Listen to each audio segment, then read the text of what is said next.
بسم اللہ الرحمن الرحیم والصلاة والسلام علی حبیبہ الکریم وعلی آلہ وصحبہ اجمعین۔ کل آپ کو دلالت اور وضع کے تعلق سے بتایا گیا تھا اور متعدد مثالوں کی روشنی میں سمجھانے کی کوشش کی گئی تھی۔ آج کے سبق میں دلالت کی قسموں پر روشنی ڈالی جائے گی۔ آپ پڑھ چکے ہیں کہ دلالت کا مطلب ہوتا ہے ایک چیز کے علم سے دوسری چیز کا علم ہو جانا۔ پہلی چیز کو دال اور دوسری چیز کو مدلول کہتے ہیں۔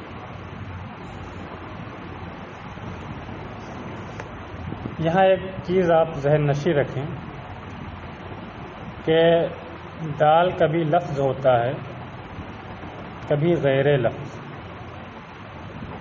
تو دال کے اعتبار سے دلالت کی دو قسمیں ہو جاتی ہیں، دلالت لفظیہ اور دلالت غیر لفظیہ۔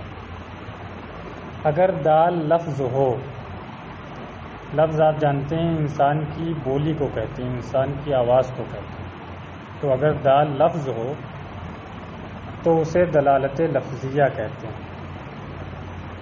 جیسے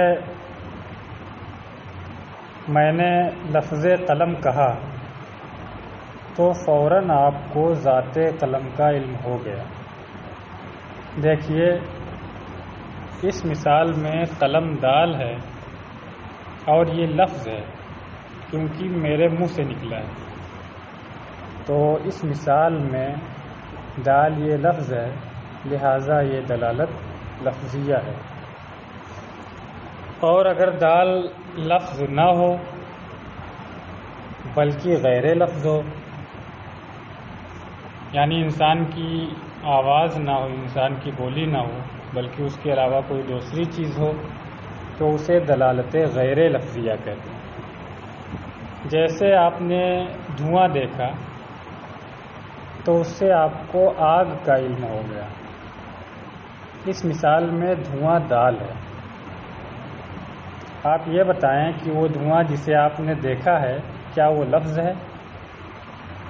ہر شخص جانتا ہے کہ وہ دھواں لفظ نہیں بلکہ غیر لفظ ہے، تو اس مثال میں دال غیر لفظ ہے، لہذا یہ دلالت غیر لفظیہ ہے۔ اگر آپ یہ سمجھ گئے ہوں تو اصل کتاب کی طرف آتے ہیں۔ میر سید شریف جرجانی علیہ الرحمۃ والرضوان فرماتے ہیں وَأَقْسَامِ دلالت بحکم استقراء برسہ قسمت۔ اقسام قسم کی جمع ہے اور استقراء کا معنی ہوتا ہے تلاش و جستجو۔ مطلب یہ ہے کہ منطقیوں نے دلالت کی تمام قسموں میں غور و فکر کیا اور ان کی تلاش و جستجو چھان بین کی، تو تلاش و جستجو کے بعد انہیں صرف دلالت کی 3 قسمیں ملی۔ وہ 3 قسمیں ایک دلالت وضعیہ ہے، دوسری دلالت عقلیہ ہے، تیسری دلالت طبیعیہ۔ اب ان تینوں قسموں میں دال یا تو لفظ ہوگا یا غیر لفظ، تو ہر ایک کی 2 قسمیں ہو جائیں گی، پھر 2 کو 3 میں ضرب دیں گے تو اس طرح سے کل 6 قسمیں بن جائیں گی۔ دلالت وضعیہ لفظیہ، دلالت وضعیہ غیر لفظیہ، دلالت عقلیہ لفظیہ، دلالت عقلیہ غیر لفظیہ، دلالت طبیعیہ لفظیہ، دلالت طبیعیہ غیر لفظیہ۔ اب یہاں سے پہلی قسم شروع کرتے ہیں اور فرماتے ہیں اول دلالت وضعیہ کی وضع را درو مدخل است۔ پہلی قسم دلالت وضعیہ ہے کہ جس میں وضع کا دخل ہو۔ مدخل یہ مصدر میمی ہے، دخلا یدخل دخولا و مدخلا، تو مدخل کا معنی ہوتا ہے دخل۔ ترجمہ ہوگا دلالت وضعیہ وہ دلالت ہے جس میں وضع کا دخل ہو، یعنی جس میں ایک چیز سے دوسری چیز کا علم اس وجہ سے ہو کہ پہلی چیز کو دوسری چیز کے مقابلے میں خاص کر دیا گیا، مقرر کر دیا گیا۔ اگر اس قسم کی دلالت ہو تو اسے دلالت وضعیہ کہتے ہیں۔ اب اس کی دو قسمیں بنیں گی۔ اب دیکھیں گے اس میں جو دال ہے وہ لفظ ہے یا غیر لفظ۔ اگر دال لفظ ہے تو یہ دلالت وضعیہ لفظیہ ہوگی، جیسے لفظ زید کی دلالت ذات زید پر، یہ دلالت وضعیہ ہے کیونکہ زید کو ذات زید کے مقابلے میں خاص کر دیا گیا ہے، تو یہاں جو زید کی دلالت ذات زید پر ہو رہی ہے وہ وضع کی وجہ سے ہو رہی ہے، اس وجہ سے ہو رہی ہے کہ لفظ زید کو ذات زید کے مقابلے میں خاص کر دیا گیا، لہذا یہ دلالت وضعیہ ہوئی۔ اور دیکھیں اس میں جو دال ہے یعنی زید، لفظ زید یہ لفظ ہے، لہذا یہ دلالت لفظیہ ہوئی، تو یہ دلالت لفظیہ وضعیہ کی مثال ہوئی۔ اس کی اور بھی بہت سی مثالیں ہیں۔ اسی طرح سے قطب مینار کی دلالت اس خاص مینار پر، یہ بھی دلالت وضعیہ ہے کہ اس لفظ کو اس عمارت کے مقابلے میں خاص کر دیا گیا ہے، اور یہ لفظیہ ہے کیونکہ اس میں دال یعنی قطب مینار لفظ ہے۔ اسی طرح سے عزیز المساجد کی دلالت اس خاص مسجد پہ، یہ بھی دلالت وضعیہ لفظیہ ہے۔ اس طرح کی مثالیں آپ تلاش کر سکتے ہیں، اور اگر اس میں دال غیر لفظ ہو تو ایسی صورت میں یہ دلالت وضعیہ غیر لفظیہ، جیسے خطوط، عقود، اشارات اور نسب کی دلالت ان سے سمجھے جانے والے معانی پر۔ پہلے آپ ان الفاظ کا مطلب سمجھ لیں۔ خطوط یہ خط کی جمع ہے، خط کا معنی ہوتا ہے تحریر۔ آپ اعدادیہ میں خوش خطی پڑھتے ہیں، خوش خط پڑھتے ہیں، خط کا معنی وہاں کیا ہوتا ہے؟ تحریر ہی نا۔ تو خط کا معنی ہوتا ہے تحریر۔ تحریر جو کتاب میں لکھی ہوتی ہے وہ بھی کسی معنی کے لیے وضع کی جاتی ہے، کسی معنی کے ساتھ خاص ہوتی ہے۔ یہی وجہ ہے کہ جب آپ تحریریں دیکھتے ہیں تو ان کے معانی آپ کے ذہن میں آ جاتی ہیں، اور یہ تحریریں غیر لفظ ہیں۔ آپ کو حیرت ہوگی، بلکہ بعض طلبہ سمجھ رہے ہوں گے کہ شاید منہ سے غلطی سے یہ نکل گیا، حالانکہ ایسا نہیں۔ میں جو بتا رہا ہوں اسے غور سے سنیں۔ یہ تحریریں غیر لفظ ہیں، جو کتابوں میں لکھی ہوتی ہیں یہ غیر لفظ ہیں۔ کیوں؟ کیونکہ لفظ تو انسان کے منہ سے نکلنے والی آواز کو کہتے ہیں، انسان کے منہ سے نکلنے والی بولی کو کہتے ہیں، اور یہ تحریر جو کتاب میں لکھی ہوتی ہے، بتائیے یہ انسان کے منہ سے نکلتی ہے؟ نہیں۔ تو یہ تحریر غیر لفظ ہے، لہذا ان کی دلالت ان سے سمجھے جانے والے معنی پر دلالت وضعیہ ہوگی اور غیر لفظیہ ہوگی۔ اسی طرح سے عقود یہ عقد کی جمع ہے۔ عقد انگلیوں کے پور کو کہتے ہیں۔ انگلیوں کے پوروں کو ہم نے گننے اور شمار کرنے کے لیے وضع کر لیا۔ یہی وجہ ہے کہ تسبیح پڑھنا ہوتا ہے تو انگلیوں کے پور پہ پڑھ لیتے ہیں۔ تو یہ پور غیر لفظ ہیں، لہذا انگلیوں کے پور کی دلالت گنتیوں پر یہ دلالت وضعیہ غیر لفظیہ ہے۔ اسی طرح سے اشارات، اشارات یہ اشارہ کی جمع ہے۔ اشاروں کو بھی بہت سے معنی کے لیے وضع کیا گیا ہے۔ مثلاً آپ سے کسی نے کہا کہ بازار چلیں گے، آپ نے اوپر نیچے گردن ہلا دی، سر ہلا دیا، سامنے والا سمجھ جاتا ہے کہ یہ کہہ رہے ہیں کہ ہاں چلوں گا، تو گردن کو اوپر نیچے ہلانا اسے آپ نے ہاں کے لیے وضع کیا ہے، لہذا اس کی دلالت ہاں پر، یہ دلالت وضعیہ ہے، اور چونکہ گردن کا اوپر نیچے ہلانا یہ غیر لفظ ہے، لہذا یہ دلالت وضعیہ غیر لفظی ہے۔ اسی طرح سے کسی نے آپ سے کہا کہ کرکٹ کھیلیں گے، آپ نے گردن دائیں بائیں ہلا دی، تو سامنے والے نے کیا سمجھا؟ یہی نہ کہ آپ نہیں کھیلیں گے، آپ کا جواب منفی میں ہے، تو دائیں بائیں گردن کا ہلانا یہ نفی اور نہیں پر دلالت کرتا ہے، لہذا اس اشارے کی دلالت نفی پر یہ دلالت وضعیہ ہے، اور چونکہ یہ اشارہ غیر لفظ ہے لہذا یہ دلالت وضعیہ غیر لفظیہ ہے۔ نصب یہ نصبہ کی جمع ہے۔ نصبہ کا معنی ہوتا ہے سنگ میل، یعنی وہ پتھر جو راستے میں گڑا رہتا ہے اور جس سے ہم یہ جان لیتے ہیں کہ فلاں جگہ اتنے کلومیٹر بچی ہے، اس پتھر کو میل اور کلومیٹر بتانے کے لیے وضع کیا گیا ہے، لہذا اس پتھر کی دلالت میل پر یہ دلالت وضعیہ ہے، اور چونکہ وہ پتھر غیر لفظ ہے لہذا یہ دلالت وضعیہ غیر لفظیہ ہے۔ دیکھیں مصنف فرماتے ہیں اول دلالت وضعیہ کی وضع را درو مدخل است۔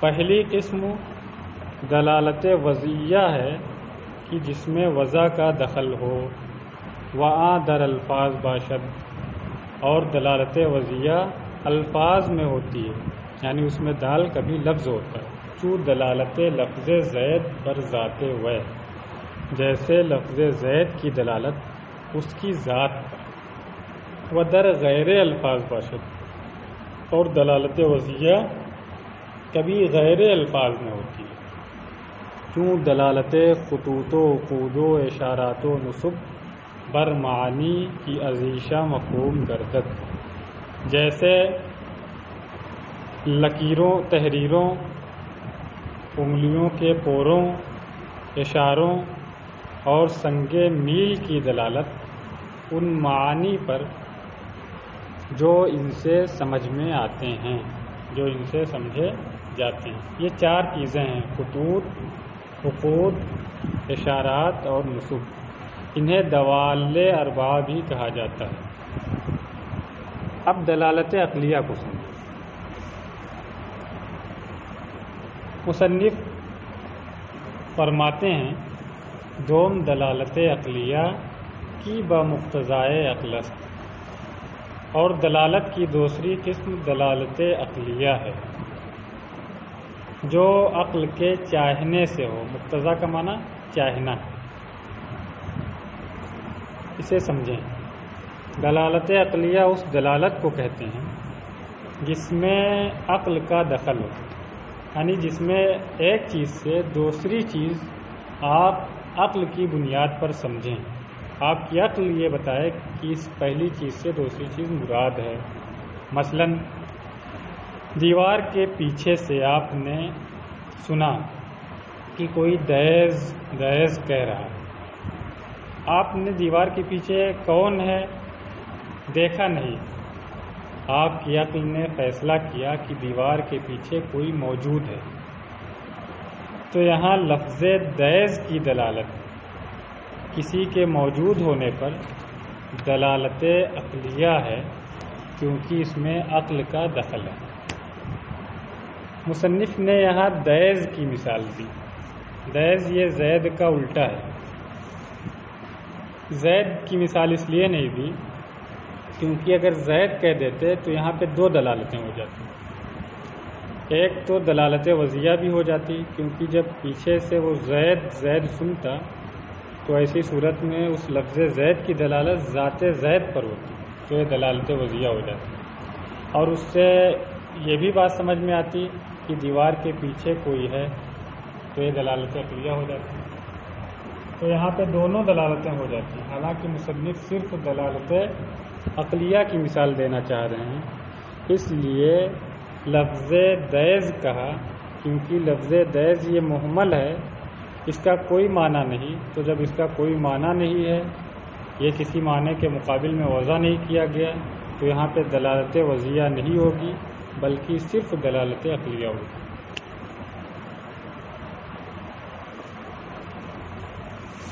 ہاں، اب اگر دلالت عقلیہ میں دال لفظ ہو تو یہ دلالت عقلیہ لفظیہ ہے۔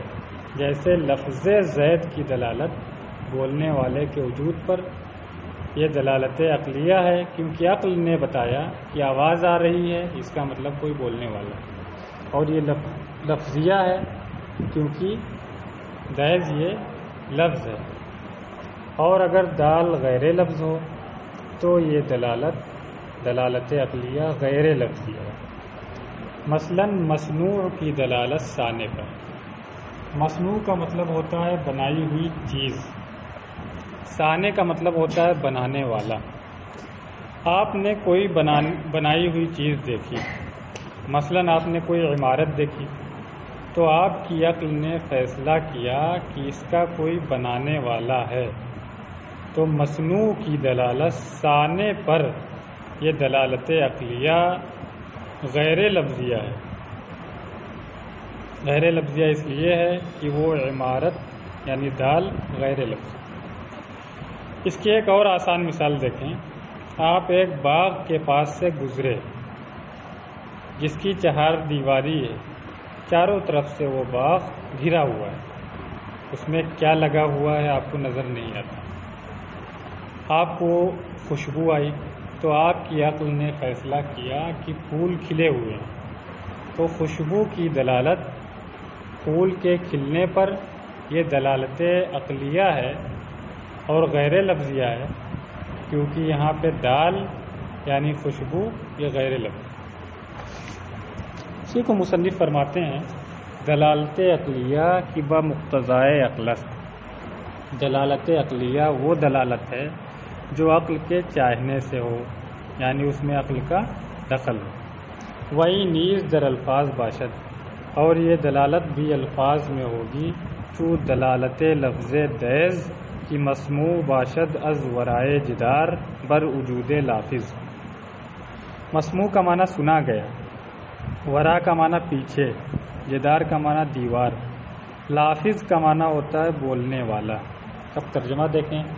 جیسے لفظ دیس کی دلالت کی جو دیوار کے پیچھے سے سنا جائے بولنے والے کے وجود پر، وہ در غیر الفاظ، اور یہ دلالت غیر الفاظ میں ہوتی ہے، چوں دلالت مصنوع بر صانع، جیسے مصنوع کی دلالت صانع پر۔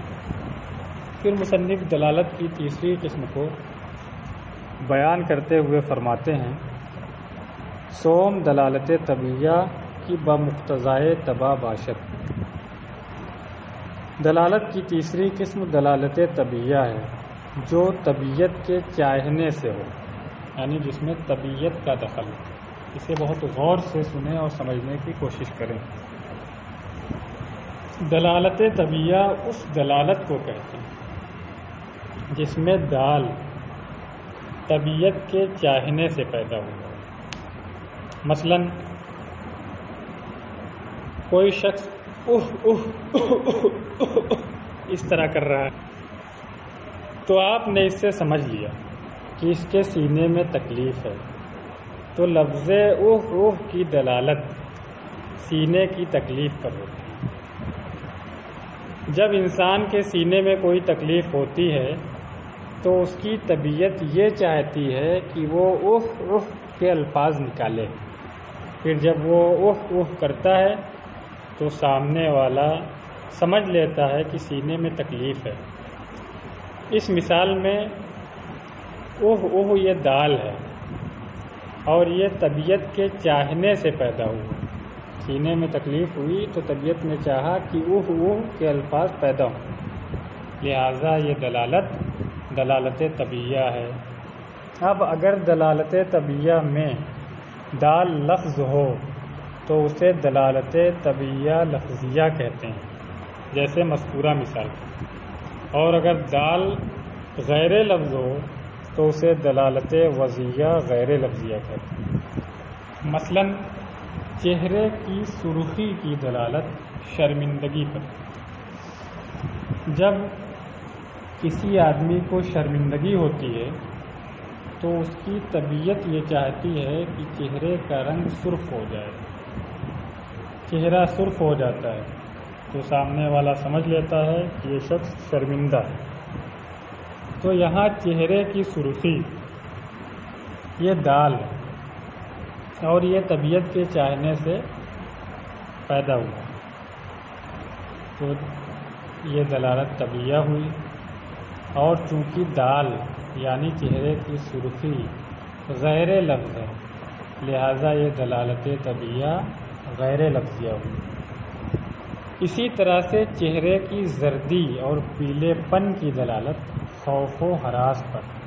جب آدمی ڈر جاتا ہے تو اس کی طبیعت یہ چاہتی ہے کہ چہرہ زرد ہو جائے. پھر اس کا چہرہ زرد ہو جاتا ہے تو سامنے والا سمجھ لیتا ہے کہ یہ شخص ڈر گیا. تو یہاں چہرے کی زردی اور چہرے کا پیلا پن یہ دال ہے جو طبیعت کے چاہنے سے پیدا ہوا، لہذا یہ دلالت طبیعیہ ہوئی. اور چونکہ یہ دال غیر لفظ ہے اس لیے یہ دلالت طبیعیہ غیر لفظیہ ہوئی.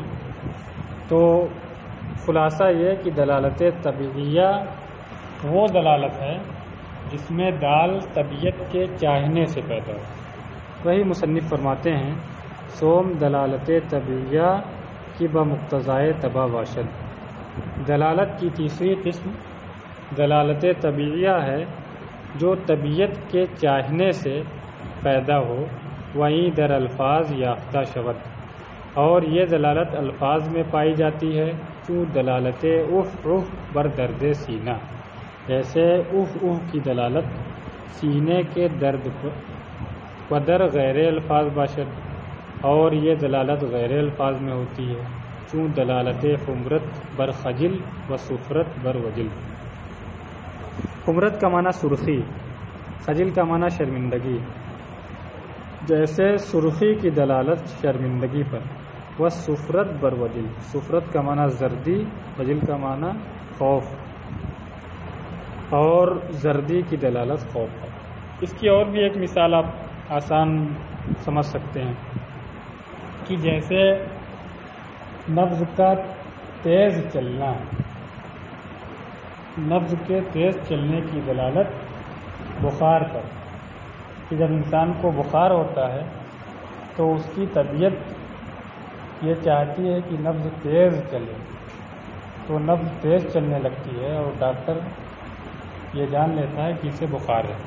تو یہاں نبض کا تیز چلنا یہ دال ہے جو طبیعت کے چاہنے سے پیدا ہوا، لہذا یہ دلالت طبیعیہ ہے. اور چونکہ یہ غیر لفظ ہے اس لیے یہ دلالت طبیعیہ غیر لفظیہ ہے. آپ لوگ اسے بار بار سنیں اور اچھی طرح سے ذہن نشی کر لیں. انشاءاللہ میں شام کو پھر گروپ میں اس کے تعلق سے آپ حضرات سے سوال کروں گا. السلام علیکم ورحمۃ اللہ وبرکاتہ.